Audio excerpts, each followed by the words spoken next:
That's all you're worth. $1. Olivia said it with a smile that didn't reach her eyes, her manicured fingers tapping lightly against the polished oak table as if she were announcing something trivial, something obvious, something everyone else in the room had already agreed on. I looked down at the document in front of me, the crisp white paper, the neat black ink spelling out what my ex-husband had supposedly left me after 32 years of marriage. $1. Not even enough to buy a decent cup of coffee anymore. For a moment, no one spoke. Daniel shifted in his seat beside her, his gaze fixed somewhere just above my shoulder, like he couldn't quite bring himself to meet my eyes. The attorney cleared his throat softly, but said nothing. And then, to everyone's surprise, I laughed. It wasn't loud. It wasn't dramatic. Just a small, quiet laugh that seemed to confuse them more than if I had argued or cried. I picked up the pen, signed my name exactly where they told me to, and slid the paper back across the table. If that's what he wanted, I said calmly, folding my hands in my lap. Olivia let out a short breath, almost a chuckle, like she'd been waiting for a fight that never came. Daniel finally looked at me then, just for a second, and there was something in his expression I couldn't quite place. Relief, maybe, or something closer to unease. The meeting ended quickly after that. Chairs scraped softly against the floor, polite goodbyes were exchanged, and within minutes, they were gone. I walked out of that office alone, the late afternoon sun casting long shadows across the parking lot, the kind that make everything feel stretched and distant. My car sat exactly where I'd left it, a little dusty, a little older than I cared to admit, but still reliable. Just like me. I drove home in silence, the number repeating in my mind. $1. It was almost too precise, too deliberate to be meaningless. But I told myself not to overthink it. Not yet. That night, I made myself a simple dinner, something warm, something familiar, and ate it at the small kitchen table I'd grown used to sitting at alone. The house was quiet, peaceful even, but underneath that quiet, there was a feeling I couldn't shake, like a question waiting to be asked. I went to bed earlier than usual, telling myself I was just tired, that there was nothing more to it, that sometimes things really were as simple as they seemed. But the next morning, before I'd even finished my coffee, there was a knock at the door. Slow, deliberate. I opened it to find the attorney standing there, his expression unreadable, his car idling at the curb. "Mrs. Collins," he said carefully, adjusting his glasses, "I believe there's something you need to see." I did not invite him in right away. I stood there for a second, my hand still on the door, studying his face as if I could find the answer written somewhere between his eyes and the way he held his briefcase. He was not the kind of man who made unnecessary visits. Not after everything had already been signed and settled. "Something I need to see?" I repeated quietly. He nodded once. Firm, like this was not a suggestion but a continuation of something already in motion. I glanced back into the house, at the half-finished cup of coffee cooling on the counter, at the chair I had just left, and for a brief moment I considered closing the door and pretending none of this was happening. But that feeling from the night before returned. That quiet question. I stepped outside and closed the door behind me. The morning air was cooler than I expected, carrying that faint early spring chill that lingers even when the sun is out. His car was a dark sedan, clean, understated, the kind of car that did not draw attention. He opened the passenger door for me without a word. I got in. We drove in silence at first. The city moved around us in its usual rhythm. People heading to work, traffic lights changing, nothing out of place, nothing unusual. I watched the familiar streets pass by, the grocery store on the corner, the gas station where I had filled up just 2 days ago, the small park where I used to walk in the evenings. Everything looked exactly the same. That was what made it feel strange. After about 10 minutes, I realized we were not heading toward his office. "Where are we going?" I asked, keeping my voice even. He adjusted his grip on the steering wheel, but did not look at me. "Somewhere your ex-husband wanted you to see," he said. "Not left you. Not gave you. See." The wording settled in my mind like a puzzle piece that did not quite fit yet. We merged onto the highway, the buildings thinning out behind us, replaced by longer stretches of road and wider skies. The further we drove, the quieter everything became. The noise of the city faded until it was just the steady hum of the engine and the soft rush of wind against the windows. I folded my hands in my lap, noticing for the first time that they were perfectly steady. I thought about the document from yesterday. $1. So clean. So final. Too final. My ex-husband had never been a careless man. He measured things, planned things. Even the way he ended our marriage had been precise, controlled, almost calculated. He had once told me, years ago, while reviewing some paperwork at the kitchen table, details are where the truth hides. I had not understood what he meant back then. I was beginning to wonder if I should have. The highway curved gently, leading us farther out than I had driven in years. Fields began to replace buildings, open land stretching for miles on either side. I turned to look at the attorney again. "Why did you not say anything yesterday?" I asked. This time, he hesitated. Just for a second. "Because yesterday was not about understanding," he said carefully. "It was about observing." Observing. The word lingered. I leaned back in my seat, letting that settle in. Observing who? Me? Daniel? Olivia? All of us. The car slowed as we approached a narrow road I would have missed if I had been driving myself. He turned onto it without signaling, the tires crunching softly against gravel. Trees lined both sides, tall and quiet, their branches forming a loose canopy overhead. The light shifted as we drove through them, flickering across the windshield in slow, uneven patterns. Something about it made the world feel distant, like we had stepped outside of it without anyone noticing. After a few more minutes, I saw it. At first, just the outline. Then the details came into focus. A set of tall iron gates, set back from the road, framed by stone pillars that looked older than anything around them. The car came to a slow stop in front of them. I stared ahead, my breath catching just slightly, not from fear, but from recognition of something I could not yet name. The attorney reached into his pocket, pulled out a small remote, and pressed a button. The gates began to open with a low, steady sound, revealing a long driveway stretching far beyond what I could see from where I sat. He glanced at me then, finally meeting my eyes. "This," he said quietly, "is where your $1 begins to make sense." The gates opened slowly, almost deliberately, as if whatever lay beyond them had been waiting for the right moment to reveal itself. I did not speak. I simply watched as the car rolled forward, crossing a line that felt invisible but unmistakable. The gravel beneath the tires softened into a smooth paved drive, winding gently through rows of tall trees that seemed too carefully placed to be natural. Everything looked maintained, intentional, untouched by neglect. That was the first thing that unsettled me. No one abandoned something like this. Not by accident. The deeper we drove, the more the space opened up. Acres stretched out on either side, green and quiet, the kind of land people pay fortunes for just to say they own it. I leaned slightly forward in my seat, trying to take it all in, but it was too much to absorb at once. "How long has this been here?" I asked, my voice low, almost cautious, as if speaking too loudly might disturb something. "A long time," the attorney replied. "Longer than you think." That answer did not clarify anything. It only confirmed that whatever this was, it had never been meant to be obvious. The driveway curved again, and then I saw the house. No, not just a house. A structure that sat with quiet authority at the end of the drive, wide and balanced, its windows reflecting the sky like mirrors. It was not flashy. It did not need to be. Everything about it suggested permanence, intention, control. The car slowed to a stop in front of it. For a moment, neither of us moved. I could feel something shifting inside me, not shock, not even disbelief, but recognition, like a memory I had not realized I still carried. "He never mentioned this," I said, more to myself than to him. "No," the attorney said gently. "He would not have." I turned to look at him. "Why?"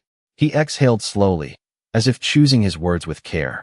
"Because this was not meant for everyone to understand. Only for you." The sentence settled heavily in the air between us. "Only for you."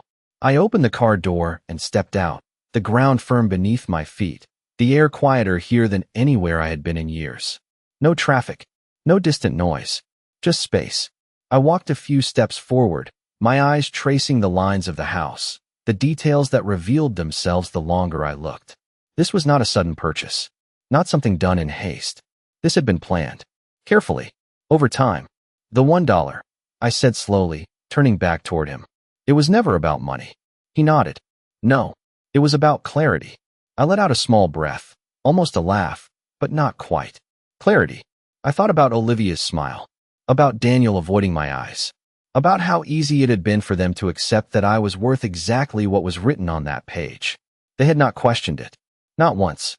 I looked back at the house, then beyond it, at the land stretching out in every direction. And this? I asked. This is what he actually left me.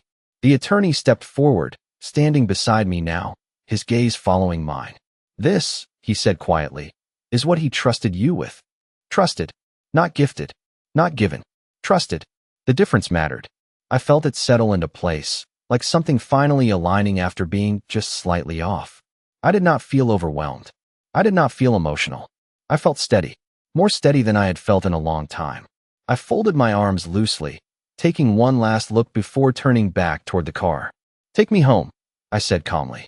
The attorney blinked, clearly not expecting that response. You do not want to see inside, he asked. I met his eyes, my expression unchanged. Not yet, I said. There are a few things I need to understand first. And as I got back into the car, I realized something that made that quiet laugh return, this time stronger. Yesterday, they thought they had seen everything. They thought the story had already ended. They were wrong.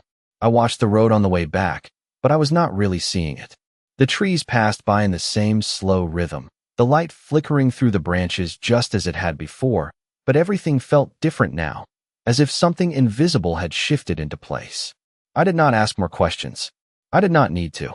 The answers were already forming, not in words, but in patterns. Small things. Details I had ignored because they had seemed harmless at the time.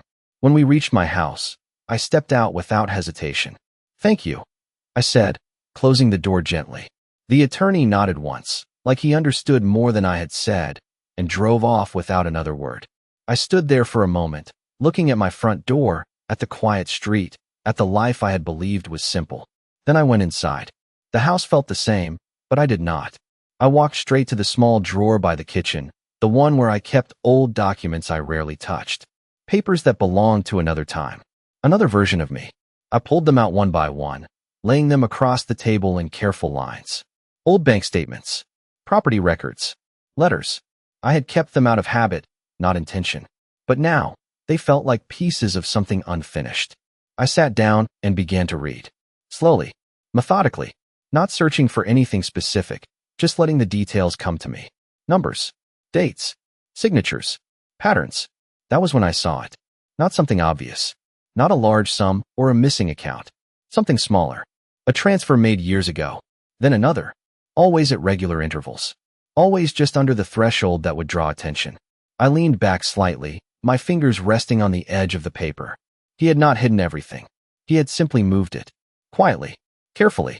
Over time, my mind went back to the way Olivia handled finances. The way she always insisted on being the one to organize documents, to simplify things for everyone. The way Daniel stopped asking questions. I had thought it was convenience. Trust. Now it looked different. I stood up and walked to the window, looking out at the street again. Nothing had changed out there. But inside, everything had. Observing, I said softly to myself. That was what yesterday had been. Not a conclusion. A test. Who would question the $1? Who would accept it without hesitation? Who would reveal themselves without realizing it? I turned back to the table, gathering the papers into a neat stack. My movements were calm, precise. There was no anger in me. No rush to confront anyone. That would have been too easy, too obvious.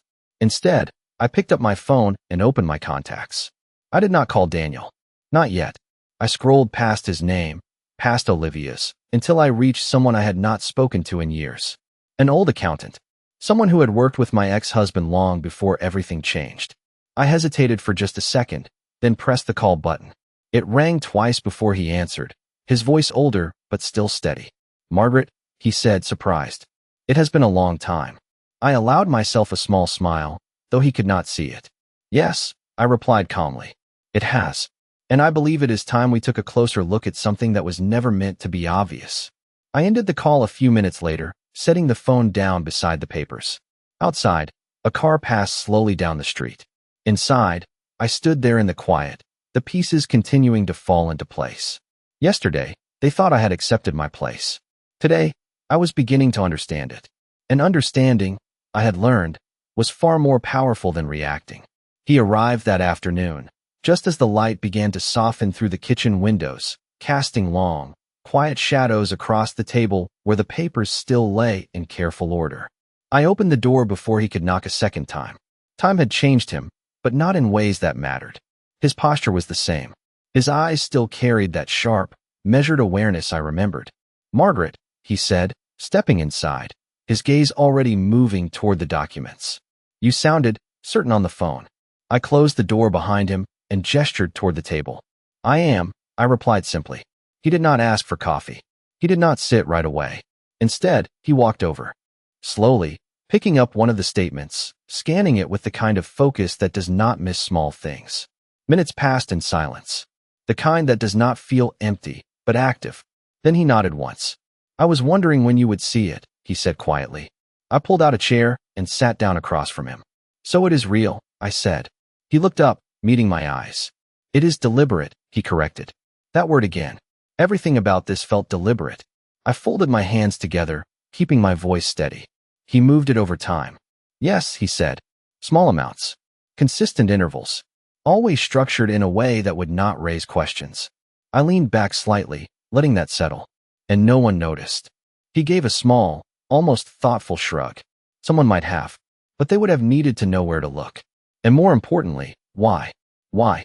I thought about Olivia again. The way she handled every document, every account, every decision with that same confident ease. Not careless. Never careless. But not curious either. She assumed control meant understanding. She was wrong. I reached for another paper, sliding it toward him. "There are more," I said. "Patterns I have not finished mapping yet." He studied it briefly, then placed it back down with care. "You are not looking for missing money," he said. "You are looking for structure." I allowed myself a faint smile. "I suppose I am." He finally sat down then, resting his hands lightly on the table. "Your ex-husband was many things," he said slowly. "But he was not impulsive. If he built something like this, it was for a reason." I nodded once. "And the $1? I asked. He paused, considering. "A signal," he said, "to separate reaction from understanding." I exhaled quietly, almost a laugh, but softer. That made sense. Too much sense. I stood up and walked to the window again, looking out at the quiet street that had not changed while everything else had. "They did not question it," I said. "Not once." "Most people would not," he replied. "They would accept what is placed in front of them, especially if it benefits them to do so." I turned back toward him. "And if it does not?" He met my gaze. Steadily. "Then they reveal who they are." The room fell quiet again, but this time it felt different. Not uncertain. Not searching. Clear. I walked back to the table and gathered the papers into a single stack, aligning the edges carefully. "I want everything organized," I said. "Every transfer. Every account. Every connection." He nodded without hesitation. "I can help with that." I placed my hand lightly on top of the stack, feeling the weight of it, not as a burden, but as something solid. Something real. "Good," I said calmly. "Because I think it is time we stop observing." I paused for just a moment, my eyes lowering briefly to the documents before lifting again, steady and certain. "And start deciding." We did not rush. That was the first decision I made, and it was the one that shaped everything that followed. Over the next 2 days, my kitchen table turned into something else entirely. Not a place for meals, but a place for clarity. Papers spread out in careful sections, each one connected to the next by dates, amounts, and intent. I sat there for hours, sometimes in silence, sometimes with him across from me, both of us focused on the same quiet task. There was no chaos in it. No urgency. Just precision. "He created layers," he said at one point, tracing a line between 2 statements with the tip of his pen. "Not to hide the money, but to control who could follow it." I nodded slowly. That was exactly what it felt like. Not concealment. Selection. I moved another document into place, aligning it with the rest. "And most people would stop at the first layer," I said. "Yes," he replied. "Because they believe the surface is the whole story." I leaned back slightly, looking at what we had built across the table. It was no longer a collection of random records. It was a map. And for the first time, I could see where it led. Not just to the estate, but beyond it. Accounts connected to entities I did not recognize at first, but that began to make sense the more I studied them. Structured. Protected. Waiting. "He did not just leave you property," he said quietly. "He left you control." I let that settle in. Control was not something you handed over lightly. It was something you entrusted. And that meant something else as well. He expected me to understand this, I said. Eventually, he replied, yes. I stood up and walked to the sink, rinsing my hands slowly, more out of habit than necessity. The water ran steady, the sound grounding in a way I had not expected. When I turned it off, the silence returned, but it no longer felt empty. It felt complete. I dried my hands and turned back toward the table. What happens if I do nothing? I asked. He looked at me carefully before answering. Then everything continues exactly as it is, he said. They keep what they believe they have. And this remains exactly where it is. I nodded once. That was the simplest outcome. The quietest one. But it was not the right one. I walked back to my chair and sat down, placing both hands flat on the table, feeling the edges of the papers beneath my palms. And if I decide otherwise? I asked. This time, he did not hesitate. Then you redefine everything. The words were calm, but the weight behind them was not. I looked down at the map we had created, at the structure that had been built piece by piece, year by year, without noise, without attention. It had never been about hiding. It had been about waiting. Waiting for the right moment. Waiting for the right understanding. I reached for the top document, lifting it slightly, then placing it back down with intention. I want everything prepared, I said. Not just organized. Positioned. He gave a small nod, understanding immediately. You are not planning to confront them, he said. No. I replied, my voice steady. There is nothing to confront. I paused for just a moment, my gaze steady, my thoughts clear. There is only something to change. Outside, the afternoon light shifted again, casting longer shadows across the room. Inside, everything was exactly where it needed to be. And for the first time since that meeting, I was not reacting to what had been done. I was deciding what would happen next. The next morning, I did something I had not done in a very long time. I called Daniel. Not out of emotion, not out of habit, but because timing mattered now, and I wanted to see how he would respond when he believed everything was already settled. He answered on the third ring. Mom. His voice carried a slight hesitation, like he was not sure what version of me he would get. I kept my tone calm, almost light. I was thinking we should have dinner, I said. There was a pause, just a second too long to be natural. Then, dinner, he repeated. Yes, I said. It has been a while. I thought it would be nice. Another pause. I could almost hear him thinking, measuring, deciding. Olivia has been busy, he said finally. We have a lot going on right now. I let the silence sit for a moment before responding. Of course she is, I said gently. That is why I am asking you. That shifted something. I could feel it through the line. He cleared his throat softly. All right, he said. We can do dinner. Good, I replied. Tonight. 7 o'clock. I did not give him time to reconsider. I ended the call before the conversation could become something else. I set the phone down and stood there for a moment, not moving, not thinking, just letting the quiet settle around me. Then I turned and looked at the table. The papers were gone now, organized, secured, placed exactly where they needed to be. There was nothing left in sight that suggested anything had changed.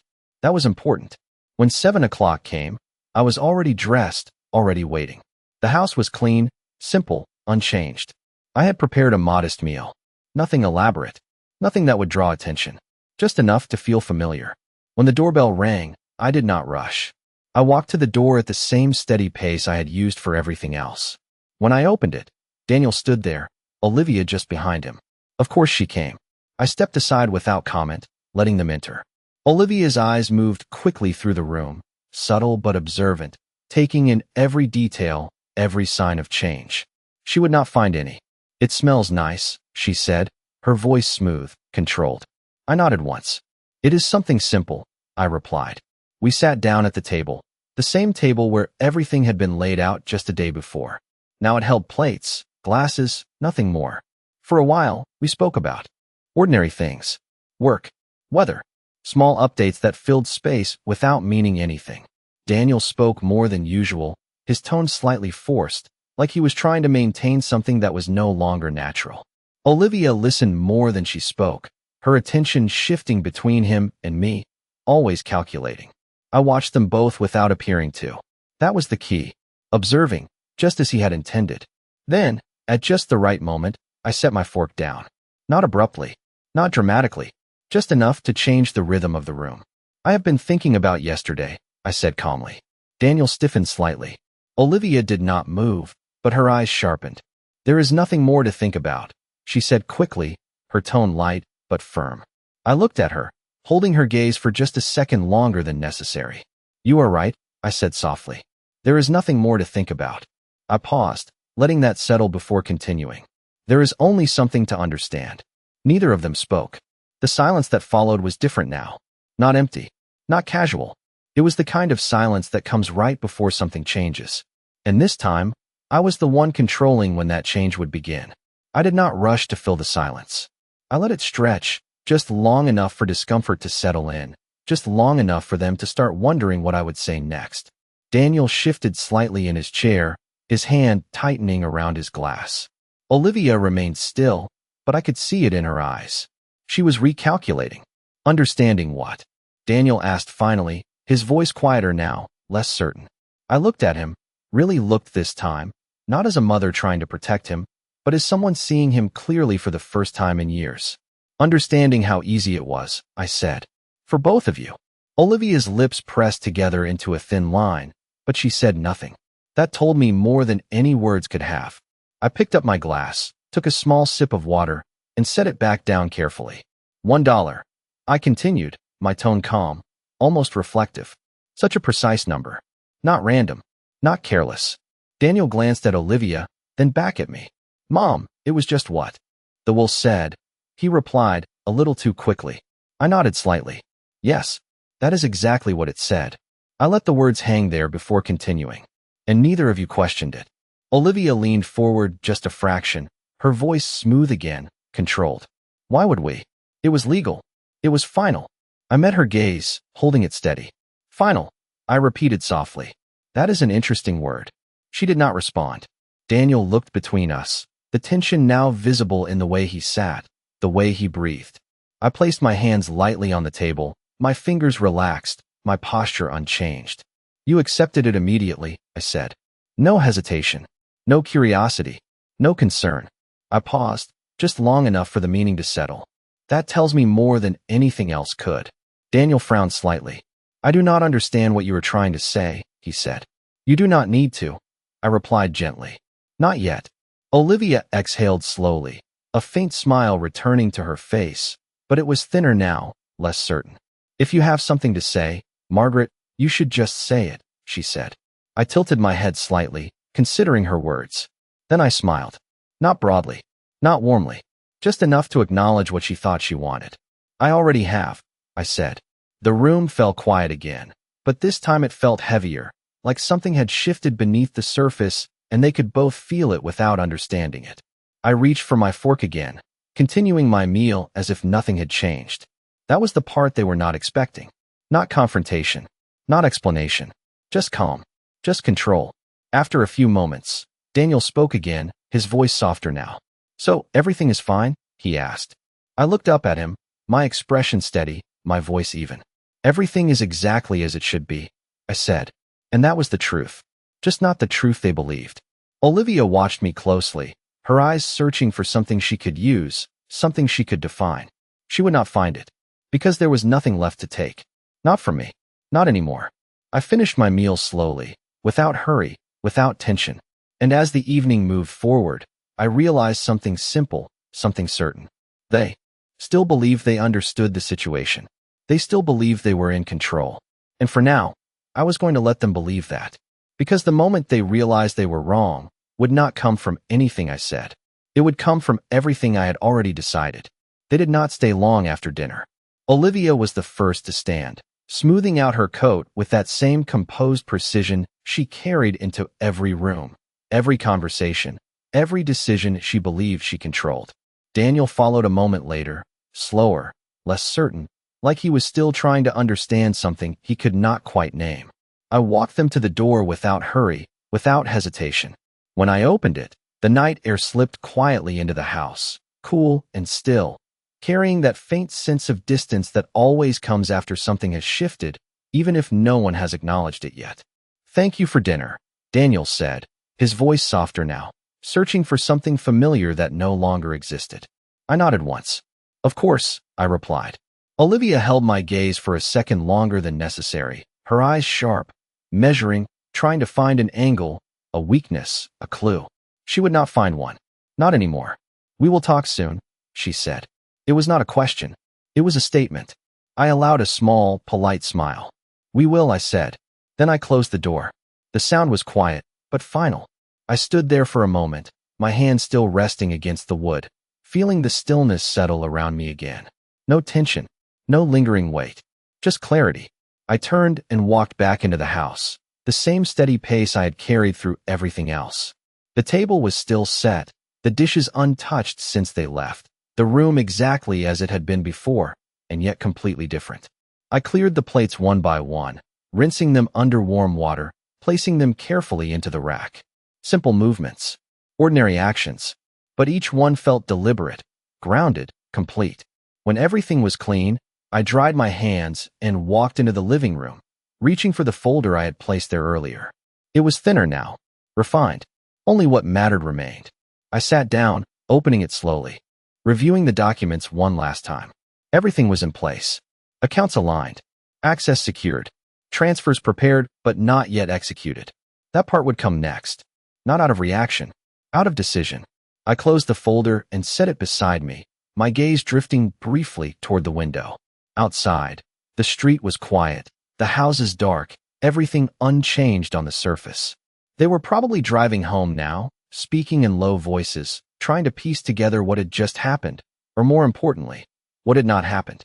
No confrontation, no accusation, no resistance. That was what would unsettle them the most. I leaned back slightly, allowing a small breath to leave my chest, not from relief, but from certainty. They believed the situation was stable, that nothing had moved, that everything was exactly as they had left it. And in a way, they were right. Nothing had moved on the outside, but inside, everything had already shifted. I reached for my phone, unlocking it with a steady hand, scrolling to the number I needed without hesitation. When he answered, I did not waste time. "It is time," I said calmly. There was a brief pause on the other end, then a quiet acknowledgement. No questions, no doubt, just readiness. I ended the call and set the phone down beside the folder, my expression unchanged, my posture relaxed. Tomorrow, everything would begin to move. Not loudly, not suddenly, but with the same precision it had always been built on. And when they finally realized what had changed, it would not come as a shock. It would come as a realization that the one thing they never questioned was the only thing that truly mattered.